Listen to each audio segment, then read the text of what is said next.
السلام علیکم friends, welcome to کتاب نگری یوٹیوب چینل کتابوں کی نگری میں خوش آمدید۔ میں ہوں آپ کی ہوسٹ اقرا یاسین، اور آج میں آپ کے لیے لے کر آئی ہوں زہرا فاروق حسن کے قلم سے تحریر کردہ ناول درد دل کی تو دوا کی قسط نمبر 33۔ لیکن اس قسط سے پہلے آپ کو کرنا ہوگا چینل کو سبسکرائب، ویڈیو کو لائک اور کلک کرنا ہوگا بیل آئیکن کو، تاکہ آپ کو ہماری ہر نئی اور معیاری ویڈیو کی نوٹیفیکیشن موصول ہو سکے۔ اب آتے ہیں قسط کی جانب۔ معین علی اور نعیم علی دونوں سگے بھائی تھے، اور ان کی آپس کی محبت اور یکتا کی سارا خاندان ہی کیا، محلے والے اور پورا گاؤں مثالیں دیتا تھا۔ معین علی کے ایک بیٹا اور ایک بیٹی تھی، فائق علی اور سمرہ۔ دونوں بھائی بہن ایک دوسرے سے بالکل مختلف تھے۔ جہاں سمرہ بس قبول صورت تھی، تو وہیں فائق بہت ہی خوبصورت اور وجیح تھا۔ شکلوں کے ساتھ ساتھ دونوں کے مزاج میں بھی بہت فرق تھا۔ فائق سنجیدہ سا اپنے آپ میں گم رہنے والا لڑکا تھا، وہیں سمرہ چلبلی سے باتونی، ہر وقت ہر سرگرمیوں میں حصہ لینے والی شوخ طبیعت کی لڑکی تھی۔ لیکن اس تضاد کے باوجود بھی دونوں کی محبت مثالی تھی۔ یہاں یہ کہنا غلط نہ ہوگا کہ فائق اپنی بہن پر جان چھڑکتا تھا۔ وہ اس سے اتنی محبت کرتا تھا کہ اس محبت کے دھوکے نے اس کی پوری زندگی ہی تباہ کر دی۔ سمرہ کے لاڈ اٹھانا، اس کی ہر بات ماننا، اس کی فرمائشیں پوری کرنا، اپنی بہن پر فائق کو اندھا اعتماد تھا۔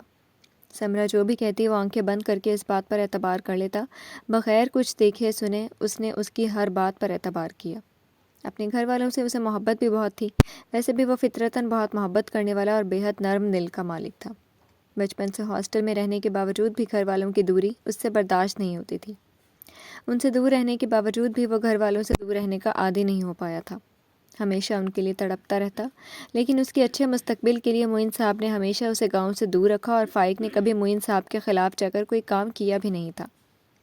وہیں معین صاحب کے بھائی نعیم علی کی بس ایک ہی بیٹی تھی، نوشین، جسے سب پیار سے نوشی بلاتے تھے۔ نوشی سمرہ سے 1 سال چھوٹی تھی۔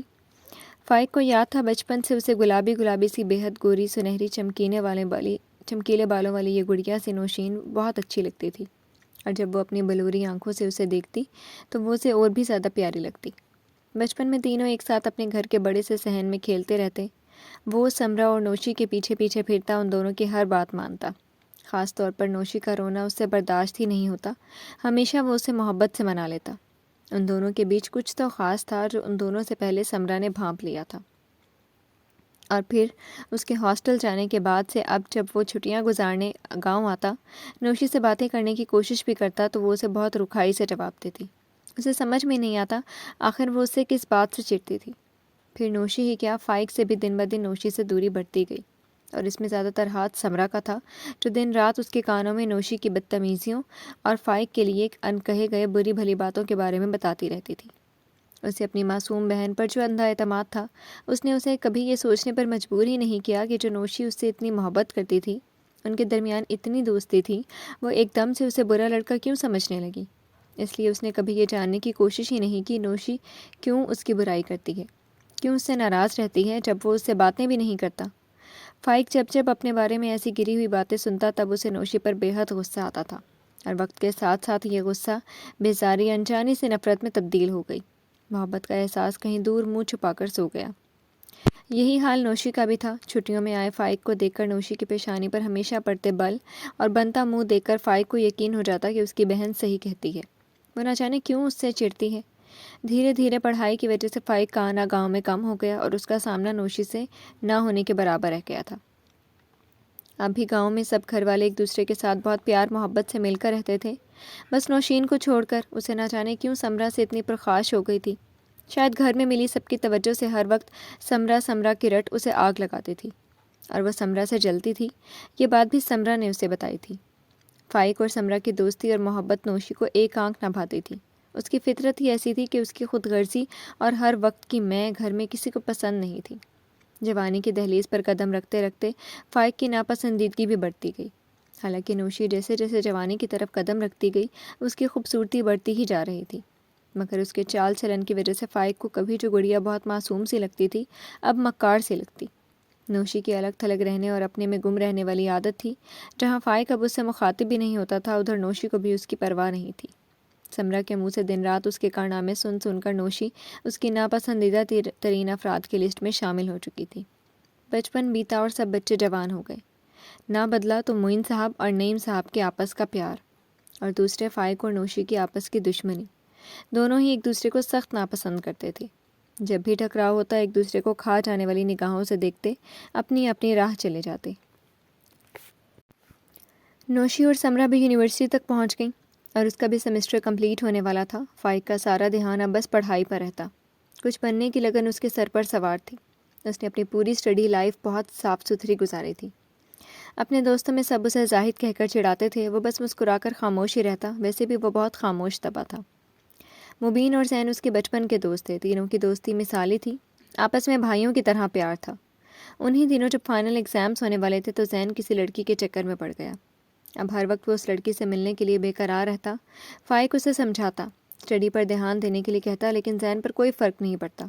وہ پکا دیوانہ ہو چکا تھا اس لڑکی کا۔ اس لڑکی کے معاملے میں وہ بہت سیریس تھا، اتنا کہ اگر وہ نہیں ملتی تو شاید وہ پاگل ہو جاتا یا کچھ کر بیٹھتا۔ فائق اس کی دیوانگی دیکھ کر سوچتا اور خدا سے یہی دعا کرتا کہ زین کو اس کی محبت مل جائے۔ کچھ دن یوں ہی گزرے اور فائنل ایگزامز شروع ہو گئے۔ اسے آج بھی یاد تھا کہ ہر بار کی طرح اس بار بھی اپنے فائنل کے امتحان کے بعد اپنے گاؤں پہنچا تھا اور سب سے ملنے کے بعد امتحانوں کی تھکن اتارنے کے لیے اپنے کمرے میں اطمینان سے سو رہا تھا کہ گھر میں ایک دم سے شور اٹھا، کسی کے زور زور سے رونے کی، چیخنے کی آوازیں۔ فائق گھبرا کر اپنے کمرے سے باہر نکل آیا۔ چچا صحن میں نوشی کو بری طرح سے مار رہے تھے، اسے گالیاں دے رہے تھے۔ رات کا وقت تھا اور سناٹے میں نوشی کے چیخنے کی آوازیں، چچی اور اماں کی دہائیاں، چچا کے گرجنے اور دھاڑنے کی آوازیں۔ اس وقت پورا محلہ ماجرا دیکھنے اور سمجھنے کے لیے جمع ہو چکا تھا، مگر چچا کو شاید کسی کی پرواہ نہیں تھی۔ وہ نوشی کو بری طرح سے پیٹے جا رہے تھے، سب کو جیسے سانپ سونگا ہوا تھا۔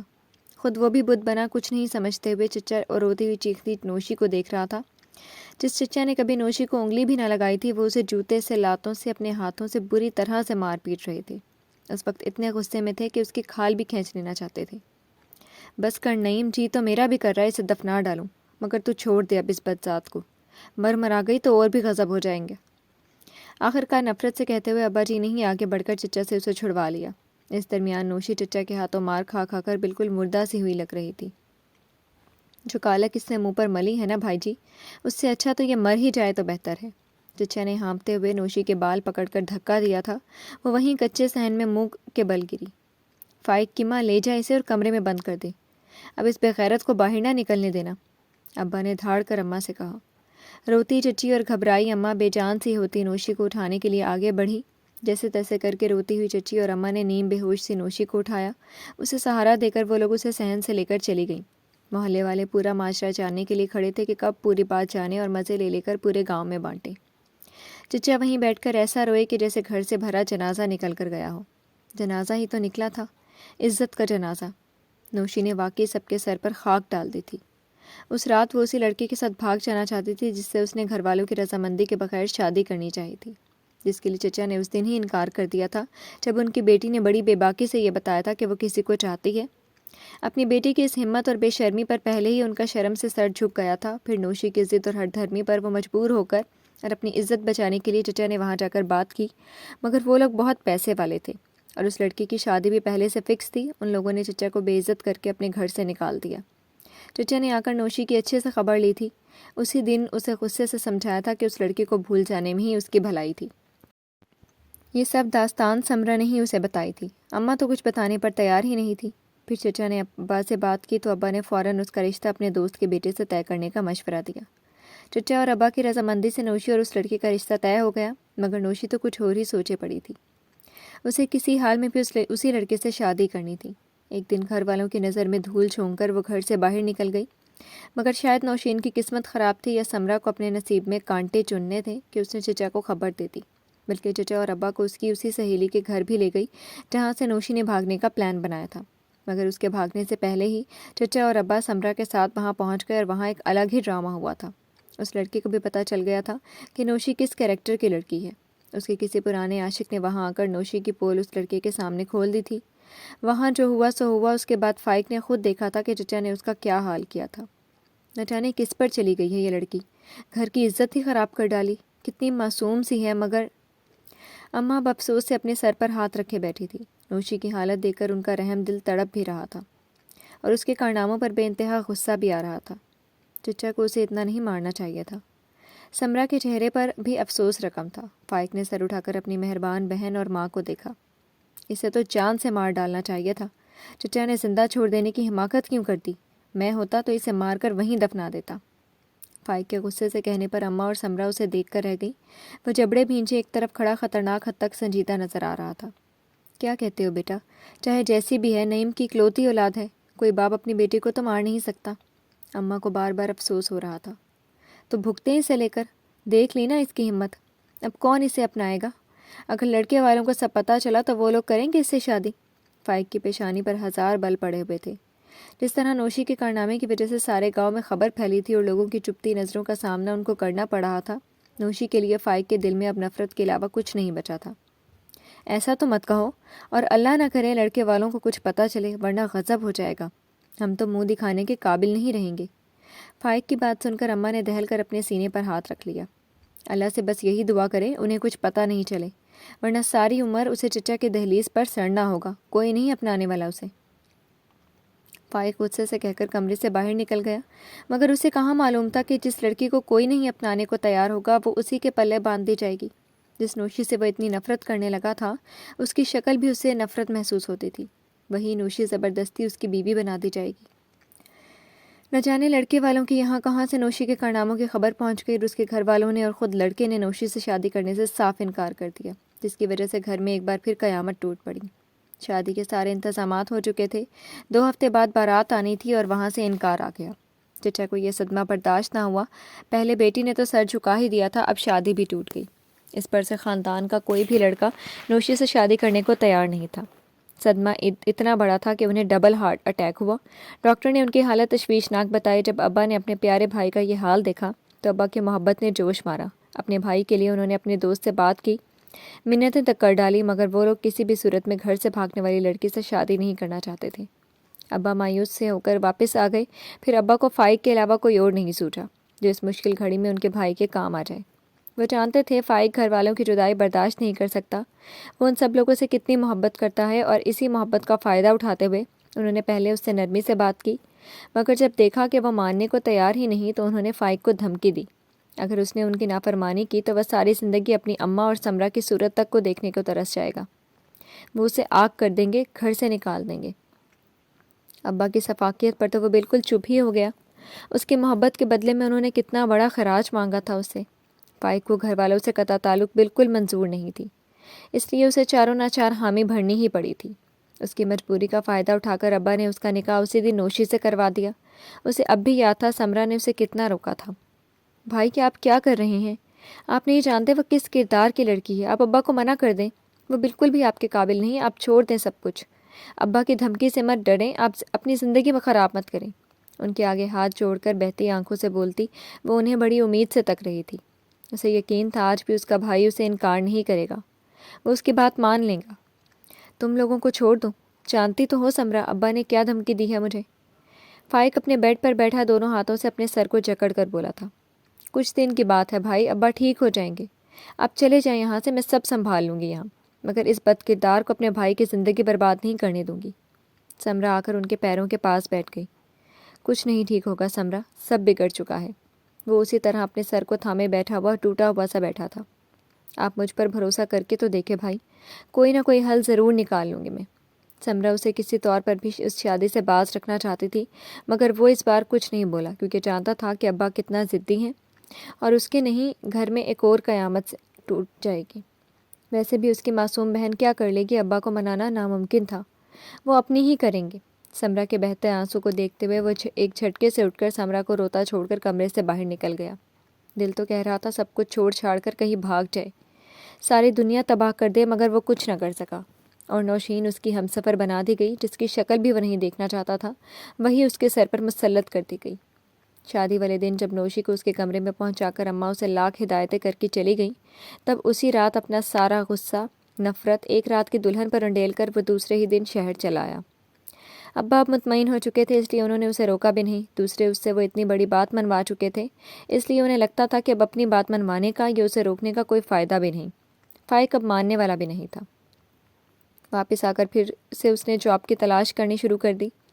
اب اس کی ملاقات اپنے دونوں دوستوں سے بھی نہیں ہوتی تھی۔ وہ تینوں جو ایک دوسرے کے لیے بھائی سے بڑھ کر تھے، ان تینوں نے ہی آپس میں قطع تعلق کر لیا۔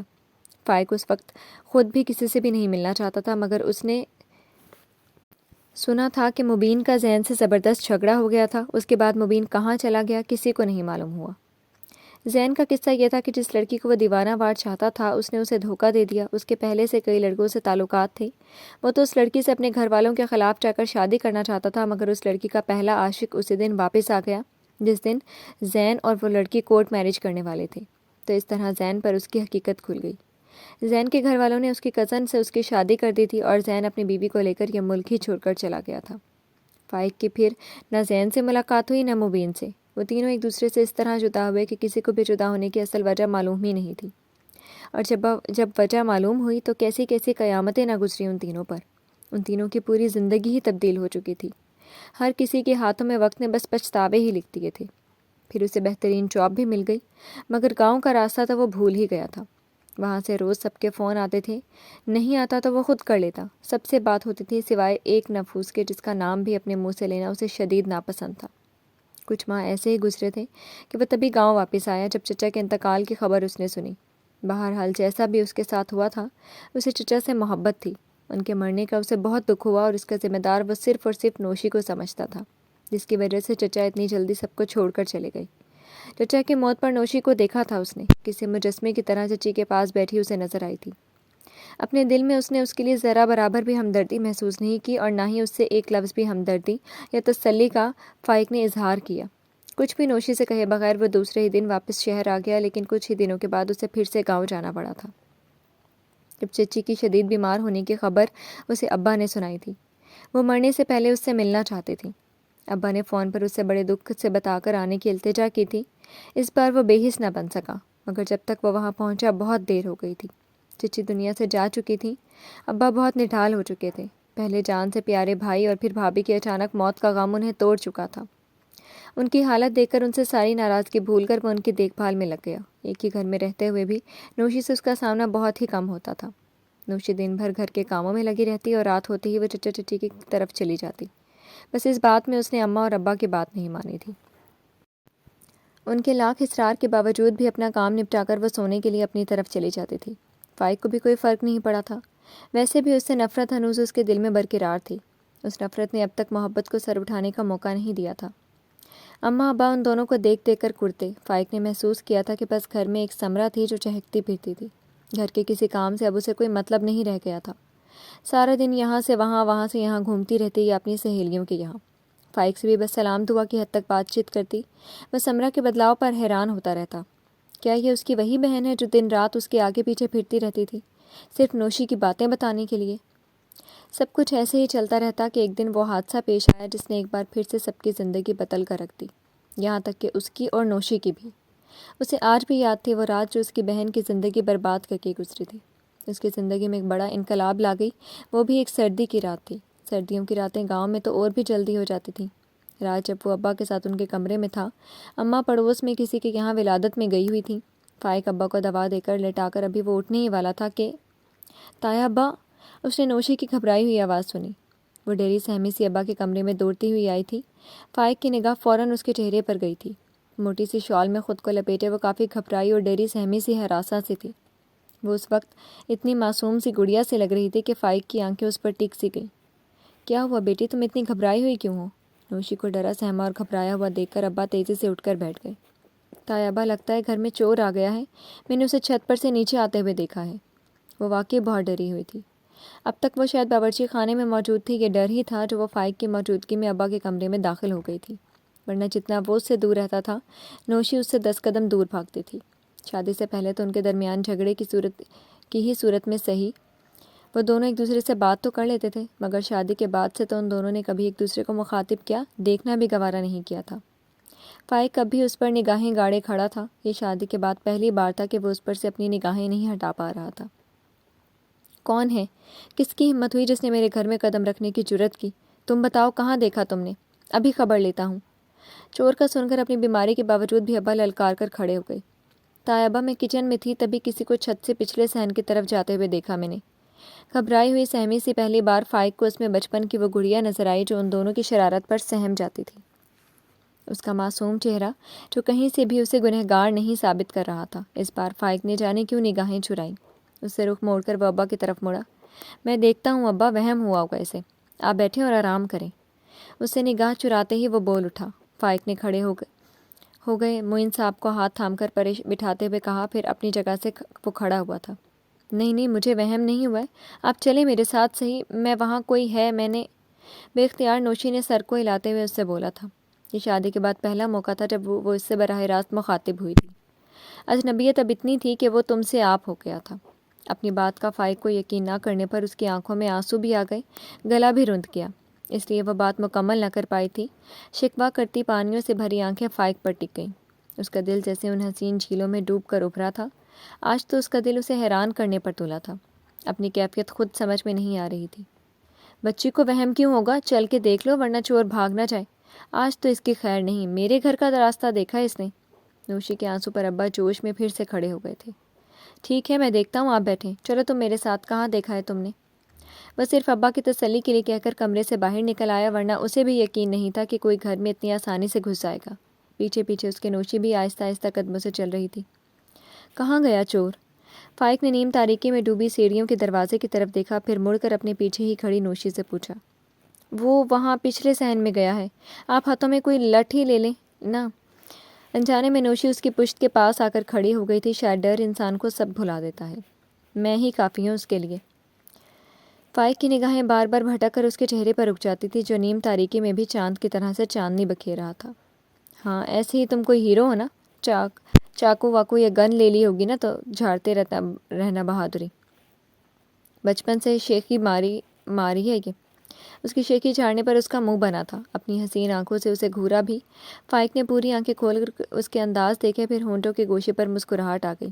اب مجھے کیا دیکھ کر ہنس رہے ہو؟ چلو ادھر۔ شاید نوشی پر چور کا بھوت کچھ زیادہ ہی سوار تھا، اس لیے وہ دھیرے سے اس کا بازو ہلا کر جھنجھلا کر کہا۔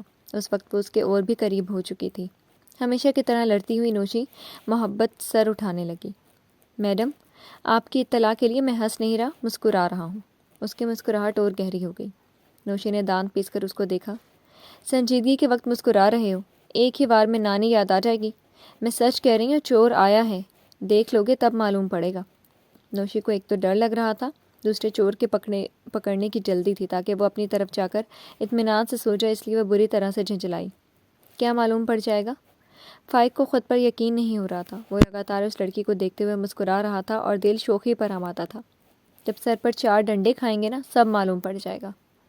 اف، اس کا ناک چڑھا کر یہ کہتا نا۔ اس کے ناک چڑھا کر کہتے ہی ناک میں پہنا گیا وہ نگ اور بھی چمکا تھا۔ فائق کا دل اس نگ میں ہی جا کر الجھ گیا۔ اب چلو نہ ادھر، مجھے معلوم تھا تم بس باتیں ہی کر سکتے ہو، میں تایا کو زبردستی لے کر آتی ہوں۔ نوشی کو اس کی نگاہوں سے کوفت سی ہوئی۔